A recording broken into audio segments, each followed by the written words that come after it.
Predatory thinking is not about being a jerk, it's about being awake. It is about noticing the tiny crooked things in people's plans, the deadlines they forget to secure, the ego they left exposed, the rumor someone started and then abandoned.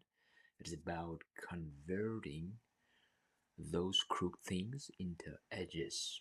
Edges, what win, small, sharp, and often invisible.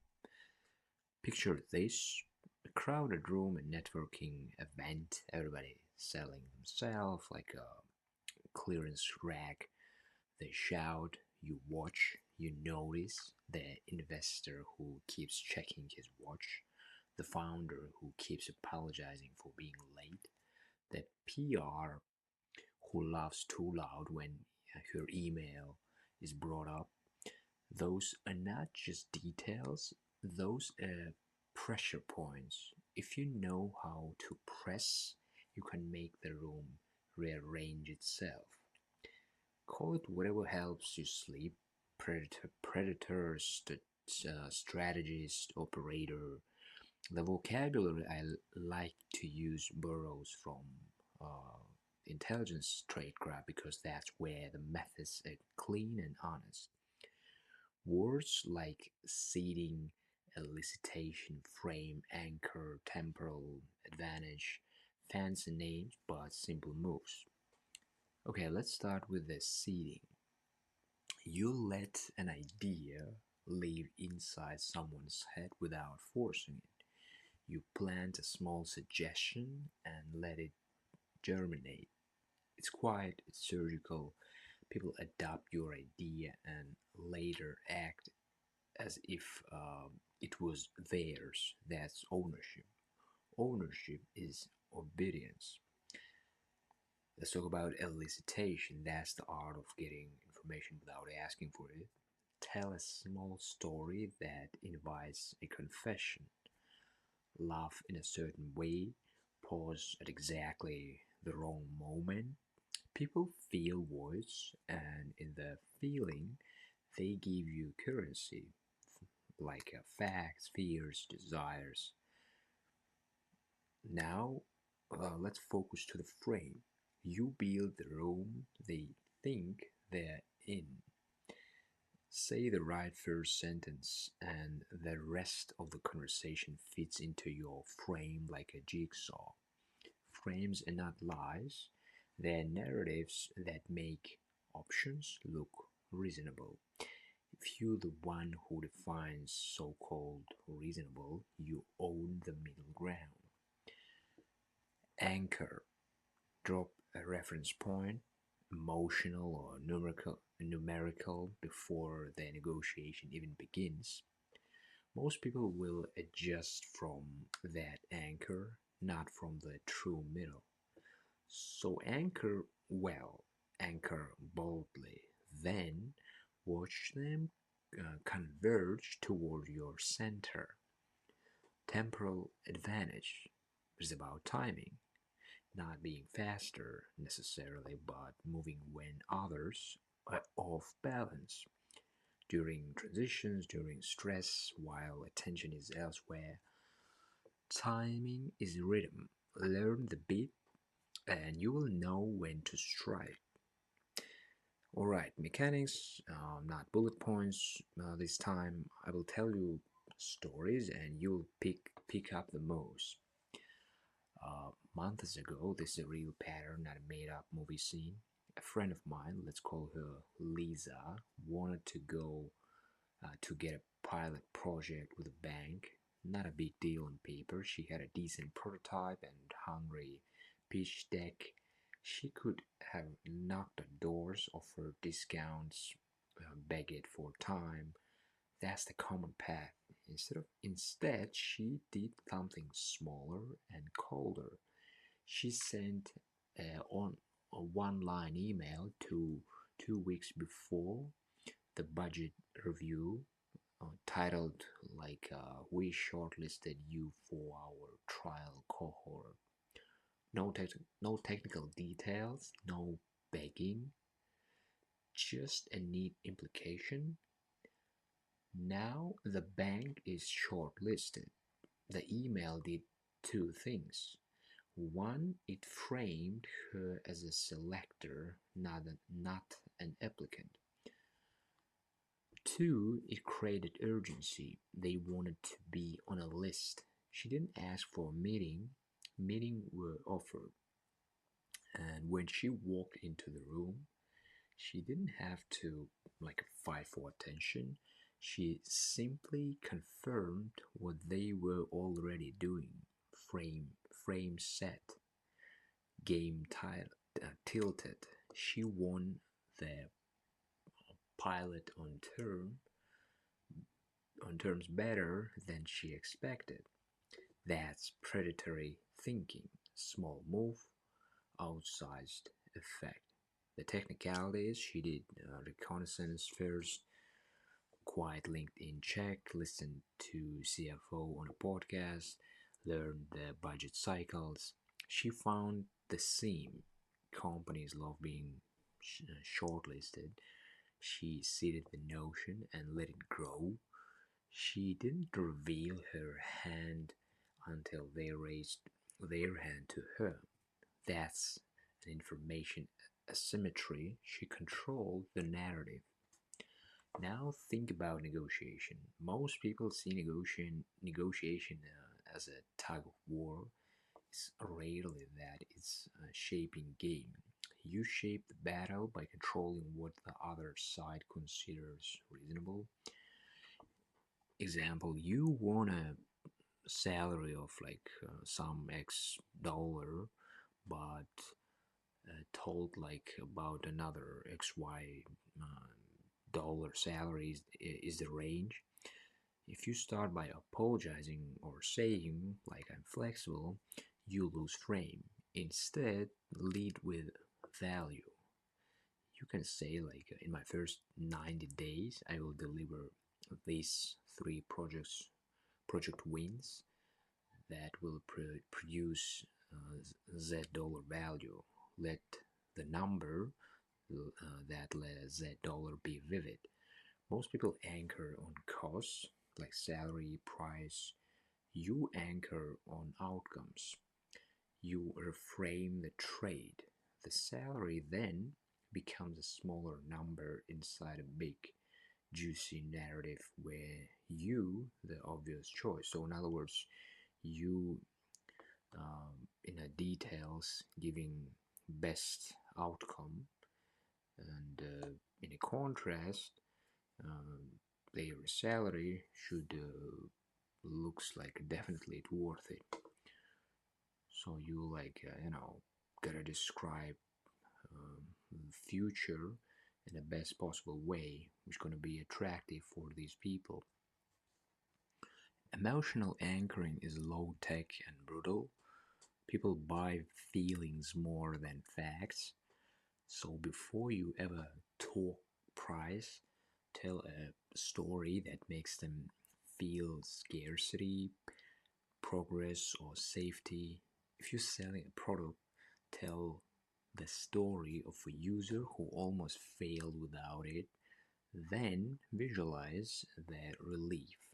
If you're recruiting, tell the story of a junior who became the face of a product.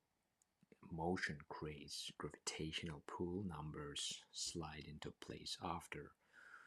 So, again, it's not about convincing and getting trust by using logic. You gotta tap to the emotional side by describing in details future outcome or benefits. Timing, again, let me tell you about a friend who waited. A competitor had a scandal leaked data, ugly headlines. Most people rushed to comment, sounded offensive, and made the scandal worse. The predator in this scene sat silent for 48 hours, not because they didn't care, but because they wanted the other players to exhaust themselves. Then they published a short, tightly written statement about transparency and roadmap of security fixes. They didn't name names, they didn't attack, they simply offered the opposite: calm competence. Investors and partners looking for a safe harbor moved.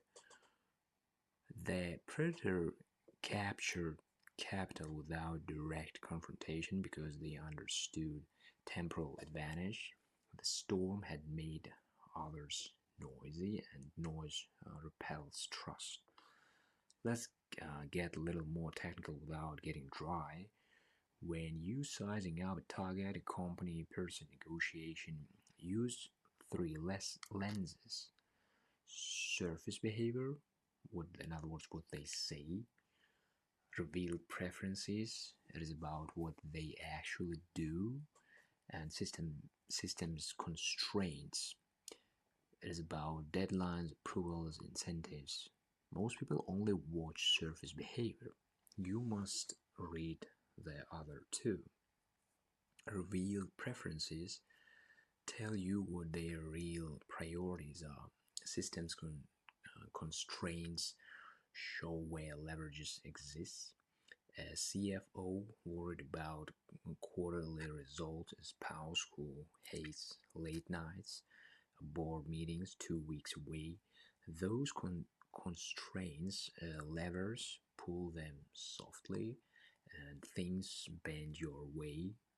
There's the art of the bait, not the bait that tricks people harmfully, but the bait that invites them to make the choice you want. For example, a client wanted a long relationship but kept bargaining for lower hourly rates rather than lower the rate. We offered a different product, a short-term results contract with a definite KPI. They took it. Why? Because you made their decision easier. The bait wasn't cheaper work, it was a change in a structure that aligned incentives. That's a clean trap. People walked in because they thought they were choosing themselves, not being maneuvered. Silence is the oldest tradecraft. Most people rush to feel it. You speak, then you stop. They speak to fill a void. Often, whatever they say will concede something they didn't intend to. Use silence as a lever, state a price, then shut up. Say the outcome you need, then wait. Because customers also feeling when, like, for example, you telling some price, and instead of just shut up and waiting, especially the beginners in sales start to say things like, I don't know, is it expensive for you or stuff like that. No, you just gotta shut up and just wait the reaction. Otherwise, for the customer, you will look like not experienced seller, and they start to manipulate you. The human brain detects unresolved patterns. It will try to close the loop. It will offer concessions to do so. You don't have to be mean. You just have to hold space. Guardrails, because you don't want these sound like a manual for manipulation. Predatory thinking in business and life must be ethical. The goal is influence, not cruelty.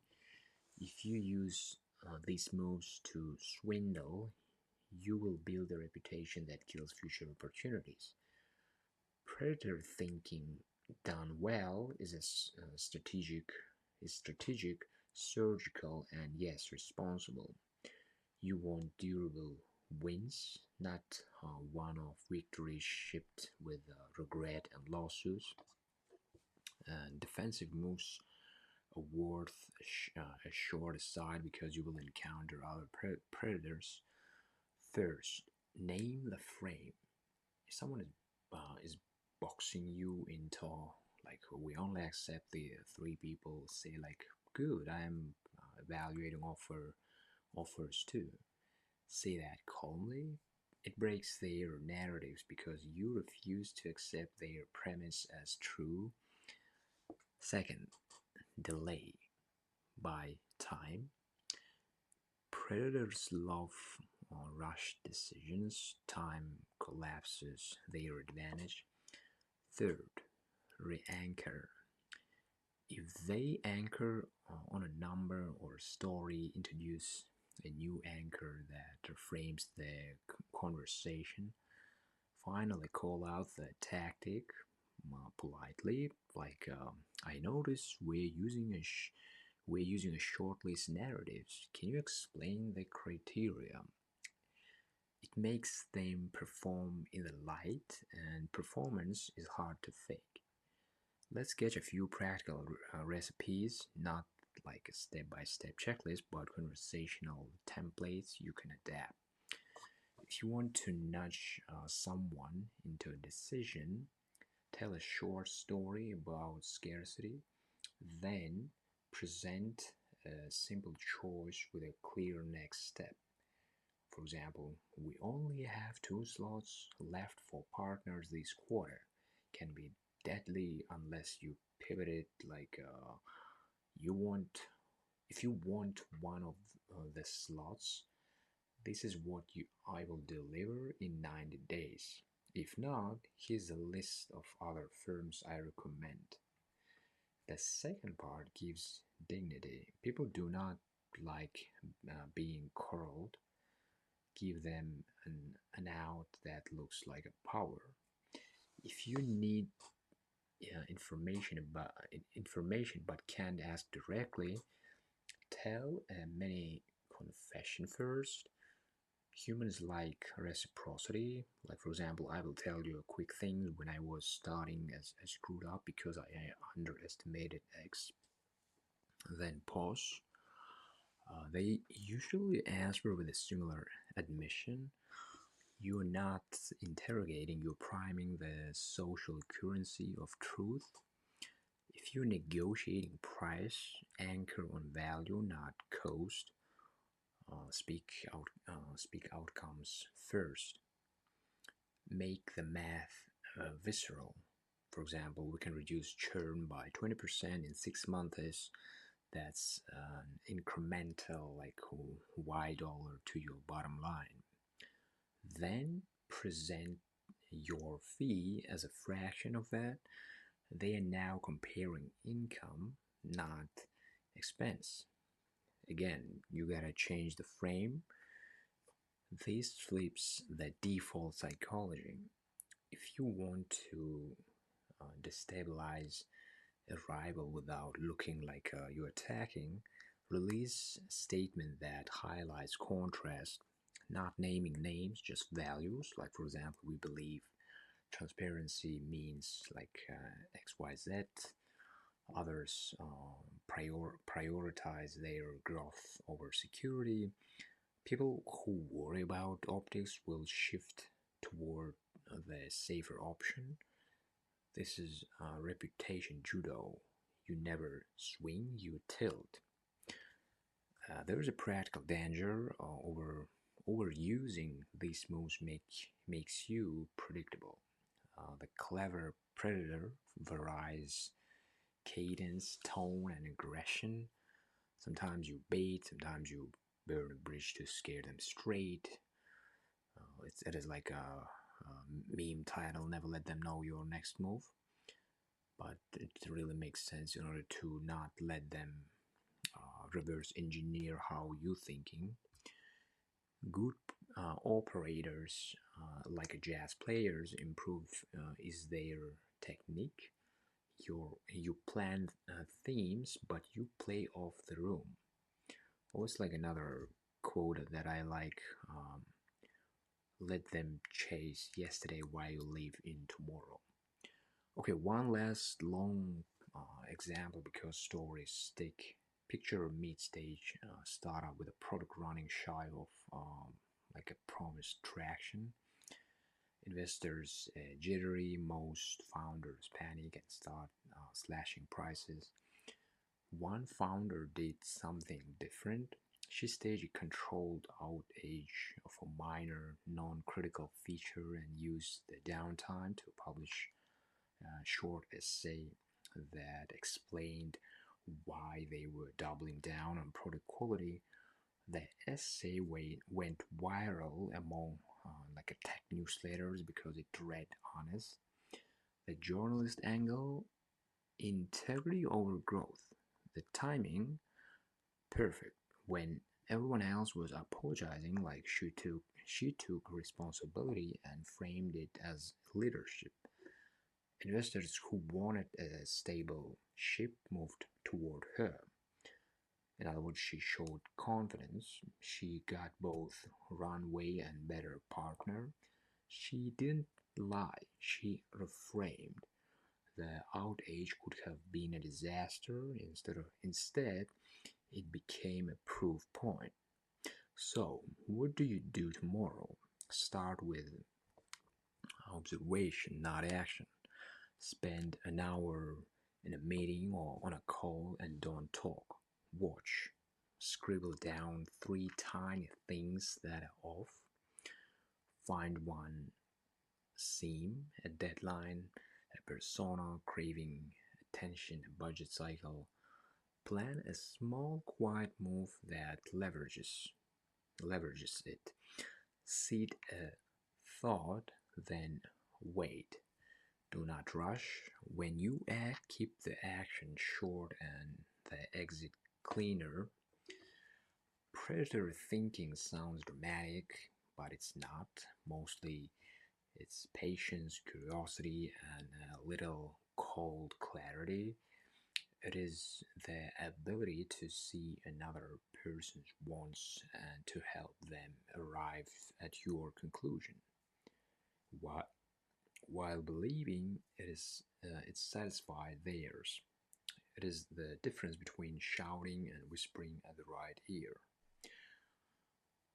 Okay, final breathing exercise. That's really deep breath in. Hold it, let it go. Now, next time you meet someone with power, treat the meeting like reconnaissance. Ask one question that is not about facts, but about feelings.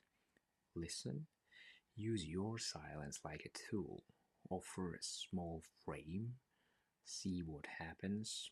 If they walk into the frame, you didn't trick them, you offered them a clear map. Thank you for listening, and if it was interesting, smash the like button and subscribe button. See you next time.